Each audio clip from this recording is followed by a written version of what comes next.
Okay, so because I'm a cross country runner, I decided to do my physics project on running and the different concepts of physics that go into running.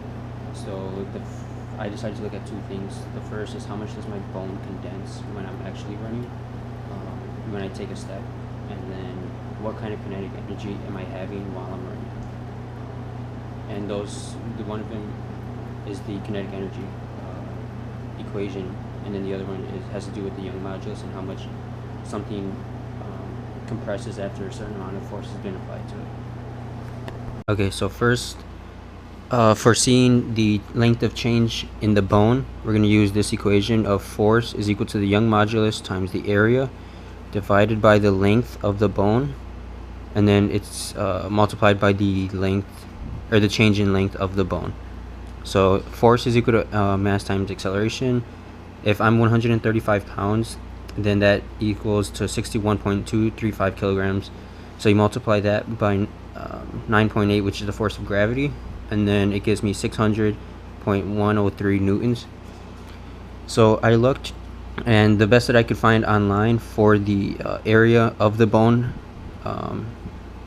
the bone in my leg is 5.1 times 10 to the negative 4 meters squared, and then for the cross section of the bone, and this is the length of the actual bone, and then this is the best that I can find for the Young modulus of a bone. So in using this, we plug it into the equation. So if the force is equal to the area times the Young modulus divided by the length, and in this case the length is 0.5 meters instead of 50 centimeters, times the change in the length.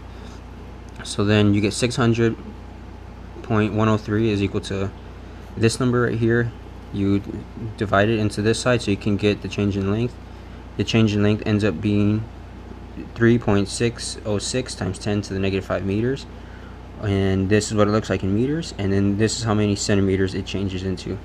So it makes sense because your bones would change very little when running, because of how strong the material in the bone is.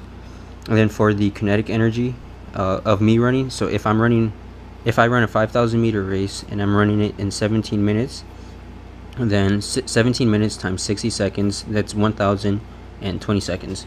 So then 5,000 meters divided by 1,020 seconds, I'm running at a pace of 4.902 meters per second. And so the kinetic energy equation is kinetic energy equal to 1/2 the mass times the velocity squared. So 1/2 times the mass of myself times the velocity that I'm moving at, which is 4.92 meters per second squared, I get that I am running at 735.7 joules of kinetic energy.